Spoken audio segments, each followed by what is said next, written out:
Las plantas son organismos sésiles cuyo crecimiento y desarrollo se ve fuertemente afectado por los factores ambientales. ¿A qué factores ambientales me refiero? Por ejemplo, la disponibilidad hídrica. La cantidad de agua que tengan a su disposición las plantas va a impactar en su crecimiento. No solo ingresan por las raíces el agua, sino también los nutrientes minerales. Estos recursos, el agua y los nutrientes minerales, son transportados por el tallo hacia las hojas. Esto es de suma importancia porque allí en las hojas es el órgano, es el lugar, es el órgano encargado de realizar la fotosíntesis mayoritariamente. Entonces, este metabolismo, la fotosíntesis, también necesita o requiere de otro factor ambiental como es la luz. La cantidad y la calidad de luz que llega a las plantas va a determinar la capacidad fotosintética de las mismas. Ahora bien, una vez que se produce la fotosíntesis, esto da lugar a moléculas como la glucosa y otros compuestos que se denominan en conjunto fotosintatos. Estos fotosintatos producidos en las hojas son transportados nuevamente por el tallo en dirección opuesta, es decir, en dirección hacia las raíces, órganos típicamente no fotosintéticos.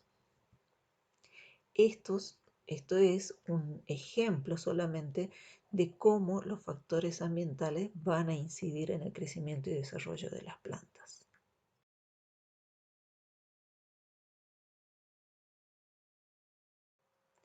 Me voy a centrar en tres órganos de una planta. Por un lado las hojas, luego el tallo y por último las raíces. Las hojas son encargadas de realizar la fotosíntesis, sin embargo, hay otras funciones.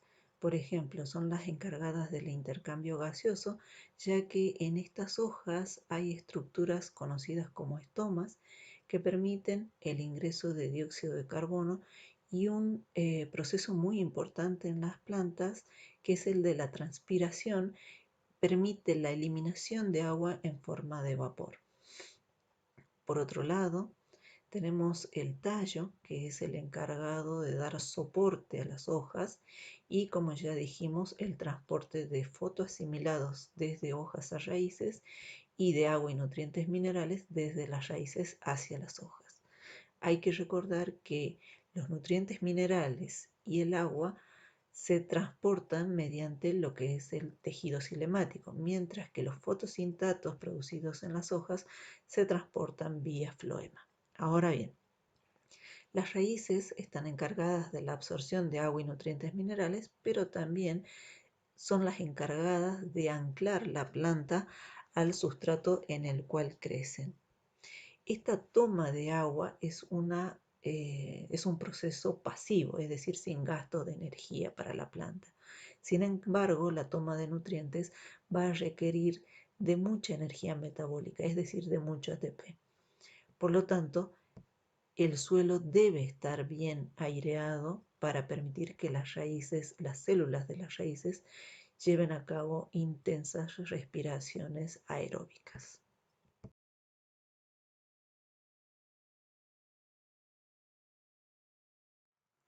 Bien, en esta imagen lo que podemos observar es la representación de un corte transversal de una hoja.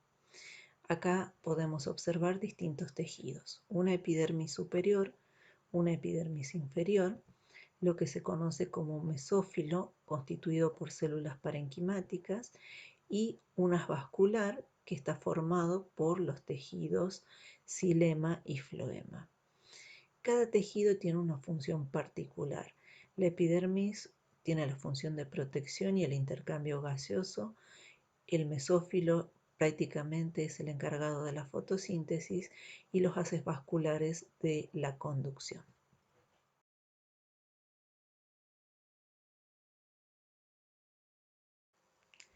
Lo que vemos en este diagrama es una célula vegetal típica. Es decir, es solamente un modelo, una representación, pero el número de organelos y componentes celulares pueden variar. Entonces, acá podemos observar que el límite más externo de una célula vegetal es la pared celular, seguido hacia el interior por la membrana plasmática, y dentro encontramos el citoplasma. Allí están inmersos numerosos organelos y microcuerpos. Uno de los que revisten mayor importancia es el núcleo. Luego podemos encontrar lo que es el aparato de Golgi o dictiosomas. Tenemos el retículo endoplasmático, que puede ser rugoso o liso, la vacuola, que cuando las células vegetales son adultas, en general es una sola vacuola que ocupa entre el 80 y el 90% del volumen celular. Encontramos cloroplastos encargados de la fotosíntesis, las mitocondrias que intervienen en la respiración celular. En las células que llevan a cabo fotosíntesis se encuentran numerosos peroxisomas.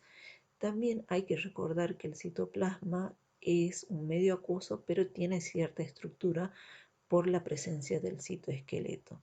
Al citoesqueleto se unen los distintos organelos, y lo cual determina el movimiento de los mismos dentro de la célula. A continuación vamos a ir viendo cada uno de estos componentes celulares. Bien, en esta representación tenemos por un lado lo que es la lámina media, la pared celular y la membrana. En lo que nos vamos a centrar es en la pared celular. Esta es una pared celular primaria donde hay microfibrillas de celulosa. La celulosa es un polímero, es un hidrato de carbono formado por moléculas de glucosa. Entonces se forman largas cadenas que al enrollarse entre ellas dan lugar a lo que son las microfibrillas de celulosa, las cuales tienen característica de cristales, lo que le aporta gran rigidez a la pared celular. Estas constituyen entre un 9 y un 25% de los componentes de la pared. Aparte de la celulosa, se encuentra una red intrincada de lo que son hemicelulosas.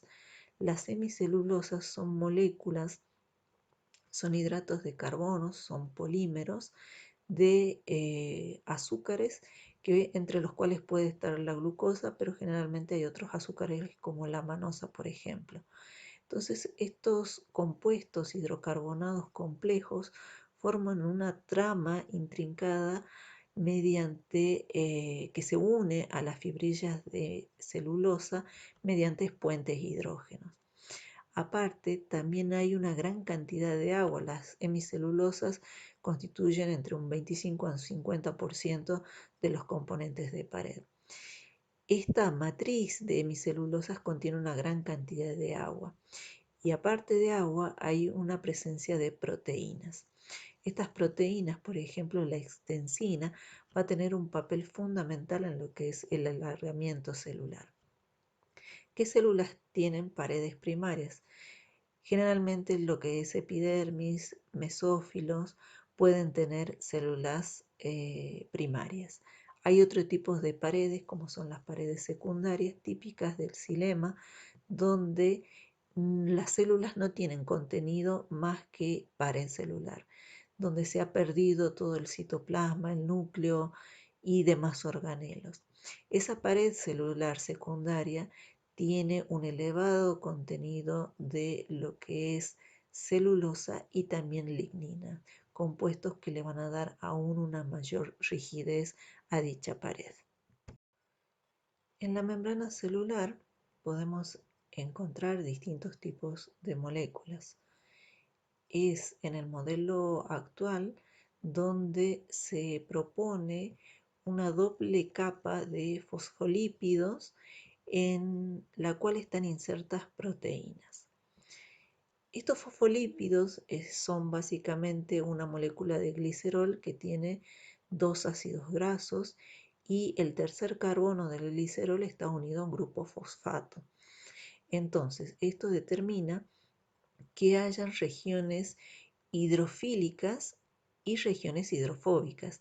Las regiones hidrofóbicas entran en contacto, lo que da un ambiente altamente repelente al agua, mientras que las zonas hidrofílicas entran en contacto con el exterior celular y con el interior. Estas proteínas que están presentes en lo que son las membranas celulares pueden ser de distintos tipos, pueden ser de tipo integral, están inmersas en ambas capas o pueden estar unidas a una de las capas de la membrana y denominarse estar unidas por enlaces covalentes a lo que es la membrana y se denominan proteínas periféricas. Ya veremos la importancia de este tipo de proteínas. Generalmente las proteínas integrales van a tener una función de canal o de lugar de tránsito de distintos componentes o sustancias que entran y salen de la célula. Por lo tanto, la membrana tiene la funcionalidad de regular el tránsito de moléculas que ingresan a la célula, así como las que salen fuera de ella. Por otro lado, es la membrana celular la que se encarga de la síntesis, por ejemplo, de celulosa, la cual es direccionada, estas moléculas son direccionadas por el citoesqueleto hacia la formación de la pared celular. En esta imagen se observa el núcleo, el retículo endoplasmático y el aparato de Golgi, porque estos tienen un funcionamiento conjunto. Vamos a ver, el núcleo es el organelo encargado de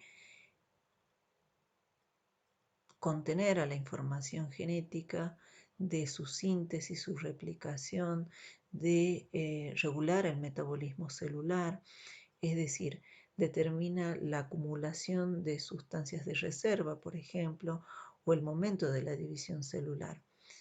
Bien, este núcleo, ¿sí? Por ejemplo, que se inicia la síntesis de proteínas, el encargado de la síntesis de proteínas es un organelo que es conocido como retículo endoplasmático, que si tiene ribosomas adheridos va a ser de tipo rugoso y si no los tuviera será de tipo liso. Esto tiene diferencias particulares. El retículo endoplasmático rugoso está encargado de la síntesis de proteínas y los lípidos están a cargo del retículo endoplasmático liso. Ahora bien, cuando se inicia la síntesis de proteínas, muchas veces estas necesitan, antes de ser incorporadas en membranas, la adición de hidratos de carbono. Esa síntesis se termina en lo que es el aparato de Golgi, un sistema de endomembranas en cuyo interior ingresan las proteínas y se adicionan extremos constituidos por hidratos de carbonos. Así, las glicoproteínas son encapsuladas en vesículas que se exportan hacia la membrana plasmática o proteínas que son enviadas hacia lo que es la pared celular. La vacuola, que se observa aquí de celeste, es un organelo que tiene una única membrana que se conoce como tonoplasto. La vacuola alberga en su interior agua y muchas sustancias disueltas en ella. Algunas de las mismas pueden ser ácidos orgánicos, pueden ser azúcares, iones minerales como por ejemplo nitratos, fosfatos, calcio, que puede encontrarse como oxalato de calcio, puede hallarse en la misma aminoácidos como por ejemplo la prolina, que vamos a ver más adelante cumple un papel muy importante en estrés hídrico o estrés salino. También podemos encontrar que cuando el citoplasma se acidifica, esto no permite un buen funcionamiento del mismo, por lo cual se importan protones hacia la vacuola. Este bombeo de protones hacia la vacuola permite que el medio acuoso de la vacuola tenga un pH cercano a 3, mientras que el del citoplasma se mantenga cerca de la neutralidad entre valores de 7 y 7,5. Entonces, este organelo es muy importante porque al acumular estas sustancias va a permitir que ingrese el agua hacia la misma y al expandirse la vacuola va a ejercer una presión sobre lo que es la membrana y la pared celular y esto determinará o ayudará a determinar la forma y dará sostén a las células, sobre todo en aquellas células que tienen pared primaria. Las mitocondrias son organelos sumamente importantes en la célula, ya que participan en lo que es la respiración celular. Este organelo está compuesto por dos membranas, una membrana externa y una membrana interna que tiene numerosas invaginaciones que se denominan crestas, y también tiene un espacio acuoso denominado matriz mitocondrial. En este organelo tiene en última instancia la formación de grandes cantidades de ATP. Este ATP no se queda en la mitocondria, sino que puede ser redireccionado a distintas zonas de la célula para la síntesis de compuestos. Es así que cuando se necesitan sintetizar numerosas moléculas, por ejemplo en el caso de las divisiones celulares, suelen estas células tener numerosas mitocondrias. En los cloroplastos ocurre todo el proceso fotosintético, íntegramente ocurre aquí. ¿Cómo está compuesto este organelo? Tiene dos membranas externas y una tercera membrana que se denomina tilacoides. Esta se dispone de manera lamelar o de manera que forman discos denominados grana. En estas membranas están insertas las clorofilas y otros tipos de pigmentos que van a determinar la conversión de la energía lumínica, que puede ser del sol o artificial, y es convertida en energía química en las moléculas de ATP y N-fosfato. Aparte de las membranas, los cloroplastos tienen un medio acuoso denominado estroma. Aquí se encuentran las enzimas que participan en el ciclo de Calvin. Este metabolismo da lugar a lo que es la glucosa, es decir, un fotosintato. Es allí, ¿sí?, que se obtiene el producto de la fotosíntesis, la glucosa, que para transportarse al resto de la planta veremos que puede transformarse en otro tipo de hidrato de carbono. Como ya dijimos, el ambiente determina el crecimiento y desarrollo de las plantas. Por ejemplo, en los ambientes desérticos, las plantas suelen presentar hojas de tamaño reducido, lo que las favorece en la disminución de la transpiración, pero las limita en la capacidad fotosintética porque disminuye la superficie foliar. Por otro lado, las raíces suelen ser largas y tener un crecimiento avanzado en la profundidad. Entonces, esto les permite la toma de agua. Esto no sería posible sin ciertas características metabólicas que suelen tener estas plantas, como es la acumulación de iones, lo cual les permite tomar la poca agua que se encuentra en el ambiente. Esto y otras respuestas de las plantas analizaremos a lo largo de la cursada de la materia.